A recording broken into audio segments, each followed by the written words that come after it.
O que existe depois da morte? Um mundo de delícias, paisagens de sonho? Ou uma vida semelhante à nossa em que os espíritos prosseguem com o seu aprendizado? A explicação espírita para a vida após a morte você vai conhecer no programa de hoje. O nosso entrevistado é um dos mais conhecidos médiuns e palestrantes espíritas do país, Raul Teixeira. Depois da morte, só a vida. Cidades, escolas, hospitais. A vida que prossegue, vitoriosa. Veja na reportagem a seguir como o Espiritismo explica o que acontece depois da morte. Vou te contar o meu sofrimento quando morri. Meu espírito, preso ao corpo por elos materiais, teve grande dificuldade em desembaraçar-se, o que já foi, por si, uma rude angústia. Lembrei-me instantaneamente do meu nascimento, da minha juventude, da minha velhice. Depois, o tumulto serenou.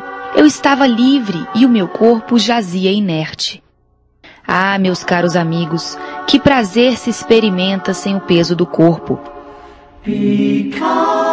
Meu amigo, bem leve na balança da eternidade, foi o fardo da minha existência.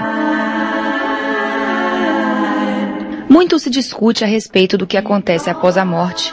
Para onde vamos? Para o céu? Para o inferno? Para o mundo dos espíritos? Cara, eu acho que não vai pra lugar nenhum, não, velho. Pra mim, eu não... Ixi, eu não sei, não. É pro céu, né? Pro outro mundo.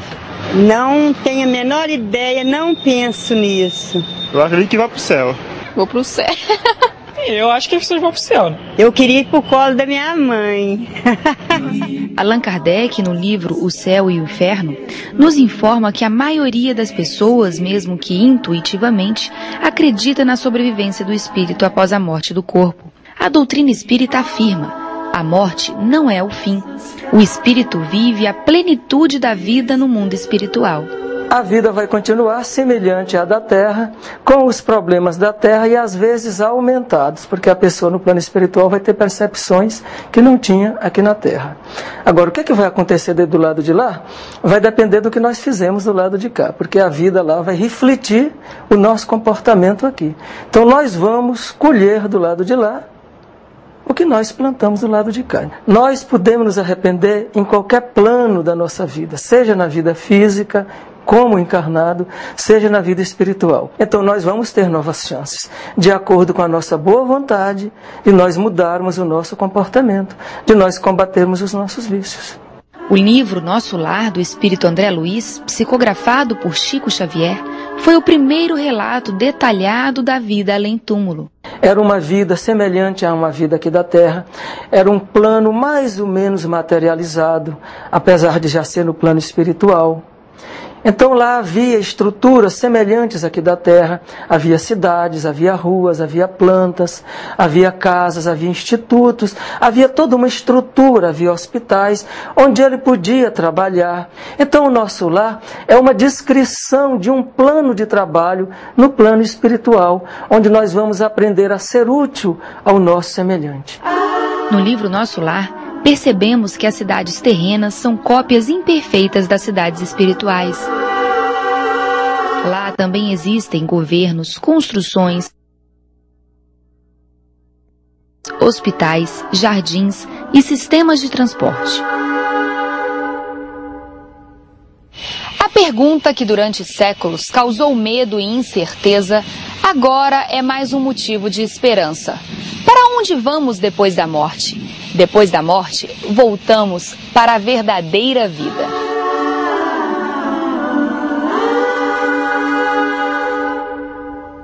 Para falar um pouco mais sobre vida após a morte, nós convidamos o médium e conferencista espírita Raul Teixeira.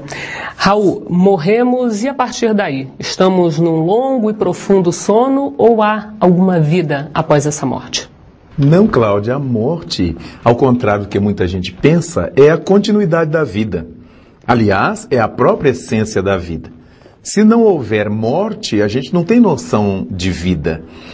A morte e vida são questões de contrastes. Do mesmo modo que nós falamos em noite e dia, em alto e baixo, em claro e escuro, nós falamos em morte e vida. Mas em verdade o que existe é vida no corpo físico e fora do corpo físico. Então aquelas criaturas que estamos vivendo hoje no corpo físico, daqui a pouco mais estaremos vivendo fora desse corpo físico. Paulo de Tarso já dizia que vivemos na terra em corpos corruptíveis e no céu viveremos em corpos incorruptíveis, referindo-se a esse corpo espiritual que nós, os espíritas, chamamos de perispírito e que Paulo chamava de corpo espiritual ou corpo incorruptível. Vamos continuar a manter os contatos com os nossos seres queridos. Vamos continuar com as dificuldades com aqueles com quem não tenhamos tanta afinidade. Vamos continuar com a necessidade de crescer, de evoluir, porque Jesus Cristo nos disse que era necessário ser perfeito como o Pai Celestial é perfeito. Como isso não pode acontecer de repente numa única vida? Até porque nem todos nós vivemos muito tempo numa única vida, pessoas que nascem e morrem, outras vivem algumas horas, alguns dias, poucos anos, e mesmo que vivêssemos 100 anos, 150 anos, o que é que a gente aprende para sermos como Deus ou nos aproximar de Deus nesse período? Obviamente que é importantíssimo que tenhamos essa visão de que depois da morte as coisas não se acabam, porque a morte é apenas o final do corpo físico. Nós saímos dos corpos, mas não saímos da vida. E por causa disso, depois da morte, só há vida. Bom, se aqui na Terra estamos aqui para melhorar, para evoluir, e no mundo espiritual, evoluímos também lá? Evoluímos primordialmente no mundo espiritual, porque é o mundo normal primitivo, é o mundo das realidades. Tudo que se passa no mundo Terra, nos planetas materiais, são as irrealidades. É como se nós estivéssemos trabalhando num laboratório para aprendermos aquilo que vamos fazer de fato na nossa vida. Estamos realizando na Terra a experimentação da teoria apreendida. Então, se a gente aprende que a lei divina é a lei do amor, a gente vem para a Terra para aprender a viver a lei do amor, por exemplo. E essa lei do amor se espraia sob diversas angulações. Você vai viver a lei do amor no trato com a sua família, na educação dos seus filhos, no respeito ao seu esposo, ou esposa, ou sua mulher. Você vai viver a lei do amor na relação com seus empregados, com seus funcionários, com seus patrões, com seus colegas de trabalho. Você vai viver a lei do amor na sua realização social, no clube, onde você esteja. Porque lei do amor é uma coisa amplíssima. Quando um governante vai viver a lei do amor? Quando ele coloque-se a serviço do bem coletivo que ele jurou no ato da posse. Então, quando você dá escola, você dá saúde, você dá condições de vida às pessoas, quando você realiza a possibilidade do emprego, da libertação social do indivíduo, da libertação socioeconômica, a despeito da sua própria vida, você está amando. Então, a lei divina, chamada lei do amor, ela contempla um leque muito amplo de possibilidades. Então, no mundo dos espíritos, nós continuamos a desenvolver essa busca de Deus em nós, esse amor que precisamos desenvolver, e nos planetas materiais, nos mundos materiais, nós vamos exercitar isso. Por isso é que é difícil. Esse é um mundo de provas. Qual é o aluno que acha a prova fácil? Só o estado emocional com que você vai fazer a prova, ela já está difícil. Por mais que você tenha estudado tudo, sabido tudo, mas é uma prova. Só o nome. Só o nome. Não é? E quando se fala de expiação, que é a condição da Terra, então a provação significa aquele estágio em que você está necessitando fazer aprendizados novos. Você tem que aprender novas coisas, fixar aprendizados. E a expiação é aquele estágio em que você resgata dívidas morais, acerta-se com a lei da consciência, paga débitos contraídos com as leis da vida. Então, a expiação é que nos leva a sofrer, a resgatar, a enfrentar essas lutas morais, mas a aprovação é que faz com que a gente, ao aprender determinada coisa, seja testado nesse aprendizado feito. As religiões estão aí na Terra com essa finalidade, deveriam estar com essa finalidade de nos fazer entender a importância de viver no mundo a lei do amor, a lei de justiça, a lei de caridade, a lei de sociedade. O difícil, Cláudia, não é morrer, não é ir para o mundo espiritual. O difícil é estar aqui. Como para qualquer aluno, o difícil não é estar na sua casa, com seu pai, sua mãe, seus irmãos, onde ele põe os pés para cima, fica à vontade. O difícil é viver no meio dos outros, obedecendo regras, sabendo que ele não pode fazer tudo que ele quer, mas tem que fazer tudo que ele deve. As pessoas à sua volta cobram seu respeito, cobram seu enquadramento. Então essa é a vida no mundo. Nós estamos numa escola. Estamos exatamente aprendendo a crescer para Deus, a nos libertar como seres espirituais desencarnados ou como seres espirituais encarnados. Raul, depois que morremos, encontramos ou reencontramos os nossos amigos, os nossos parentes, as pessoas queridas de imediato e também nossos inimigos ou pouco amigos? Indubitavelmente. Imediato? De imediato, não, mas a gente vai encontrando. É como você chegar de uma grande viagem. Você, a princípio, encontra aqueles que estão lhe esperando no aeroporto, no porto, na estação, mas depois, com o dia a dia, você encontra aquele na rua, você encontra aquele ali, alguém lhe chama por telefone, não é? Você vai à feira, vai ao mercado, vai aqui, vai encontrando as pessoas. Quando nós chegamos no mundo espiritual, ocorre a mesmíssima coisa. Há aqueles que vão nos esperar no pórtico da vida espiritual. Aqueles que sabiam que nós iríamos desencarnar e que foram fazer a comissão de frente, a comissão de recepção para nos receber.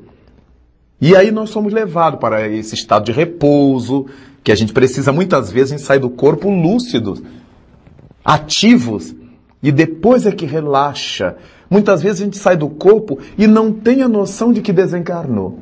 Mas quando nos deparamos com aquela turma toda na estação nos esperando, e a gente sabe que já eram parentes mortos, a ficha vai caindo, como a gente diz popularmente. Nós vamos nos assenhoreando da realidade.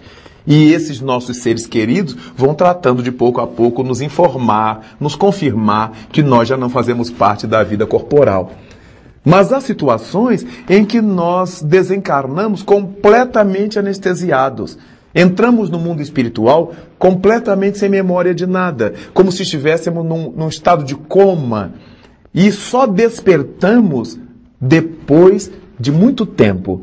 E aí nos deparamos com seres queridos à nossa volta ou com seres pouco amados à nossa volta. Alguns que nos bendizem, alguns que nos fazem cobranças. Alguns que nos recebem bem e outros que nos hostilizam. Isso em função da nossa sementeira deixada no mundo. Voltamos para a segunda parte da entrevista sobre vida após a morte. Nosso convidado, o médium e conferencista espírita, Raul Teixeira. Raul, você dizia no finalzinho do primeiro bloco que podemos encontrar os nossos inimigos, pessoas que nos maldizem ou que nos maldisseram. Há intrigas no mundo espiritual? Muitas intrigas no mundo espiritual. Porque uma coisa interessante é que nós não somos o corpo. Nós somos o ser espiritual e usamos um corpo para habitar os planetas materiais. Um corpo físico. E no mundo dos espíritos nós viveremos num corpo energético, num corpo fluídico, como a gente queira chamar. Num corpo espiritual. Mas aquela criatura que tem por costume fazer intrigas, fazer o tititi, elas continuam fazendo isso. É por isso que muitas entidades da sombra se aproveitam de encarnados invigilantes e começam a pôr-lhes na mente intrigas contra terceiros. E de repente, você não sabe por quê, começa a desconfiar mal de alguém. Dentro de você, aquilo é uma realidade. Como se tivesse nascido de você aquela certeza, quando ela está sendo recalcada, induzida, inspirada por entidades intrigantes, entidades fofoqueiras, diríamos assim. Então, o indivíduo não se santifica porque saiu do corpo. O indivíduo não vira santo, não fica um anjo porque morreu. Nós saímos do corpo, repito, mas não saímos da vida. E desse modo, aquilo que a gente desenvolvia aqui, nós vamos continuar fazendo no mundo espiritual. Há uma grande diferença. É que aqui, A massa das pessoas gosta desse tititi, alimenta esse tititi. E quando chegamos na pátria espiritual, nós vamos ficando tão isolados no nosso tititi que vamos nos sentindo infelizes. Porque as entidades benfeitoras, nossos anjos guardiães, não nos dão guarida nesses estágios. Então nós vamos ficando nas mãos de quem nos sevicia, de quem nos explora. E essa exploração nos causa sofrimentos. E vamos aprendendo a deixar de falar mal, de pensar mal, de querer o mal, pela própria experiência de autossofrimento. De maneira que a grande diferença é que o mundo em que nós vivemos, o mundo terra, ainda é um mundo onde o mal sobrepuja. Então, se alguém falar mal de você comigo, é bem capaz que eu goste, porque eu fiquei superior a você, eu descobri uma fragilidade sua, eu passo, de certa maneira, a controlar a sua vida. Mas quando eu vou evoluindo, eu me dou conta de que não me interessa saber seu lado negativo. E se algum dia eu souber, é para lhe ajudar, e não para tirar proveito disto, para explorar a imagem negativa sobre você. Raul, no caso dessas mortes coletivas, um acidente aéreo, uma catástrofe ambiental, o que acontece logo após esses acidentes? Essas pessoas, esses espíritos todos, chegam também coletivamente no mundo espiritual? Chegam todos juntos? Enfim, eles se encontram de imediato? Como é que isso funciona? É muito interessante, Cláudia, porque nós diremos que eles chegam todos juntos ao mundo espiritual. Porque o mundo espiritual não é um lugar para onde a gente vai tomando uma condução, etc. Como a gente aqui, será que vamos chegar todos juntos ao Rio de Janeiro, a São Paulo, saindo de Brasília? Não, depende se eu for de ônibus, depende se eu for de avião, depende se eu for de carro ou a pé. Mas quando se trata de desencarnação, no momento em que eu saio do corpo físico, eu já estou no mundo espiritual. O que vai pesar aí é o nível de minha espiritualidade, é a minha condição espiritual. Essa é que vai dizer se eu vou travar contato imediato com os meus benfeitores, com meus amigos, com meus familiares ou com os meus adversários, meus inimigos, as pessoas às quais eu fiz mal. Seria uma espécie de meio de transporte? Exatamente. Conforme o seu grau de evolução espiritual. Meu grau de evolução. Chega-se mais rápido, ou tem-se esse contato mais rápido ou não? Ou não. Ou eu posso me sentir feliz com aquela saída do corpo, livre de uma tormenta que a vida me causava, ou mais atormentado ainda, por uma razão muito curiosa. Quando nós estamos reencarnados, quando estamos no corpo, todos os problemas que a gente vive, o corpo, de certa maneira, é um quebra-luz. Se eu tiver com muita dor de cabeça, eu tomo um comprimido, vou dormir e pronto, e passa. Mas no estado espiritual, quando eu já não tenho um corpo físico, eu sofro tudo intensamente, sem possibilidade de abafar. Sem esse quebra-luz que o corpo representa. Sem esse abajur que o corpo representa. Então, eu chego ao mundo espiritual, quer dizer, eu entro nessa outra dimensão sentindo o frio moral que eu criei para mim, ou a calidez, a tepidez que eu criei para mim. Nesse caso, então, Raul, especificamente esse caso que você citou, a morte não é uma libertação? Obrigatoriamente não. A morte é uma libertação para quem viveu se libertando.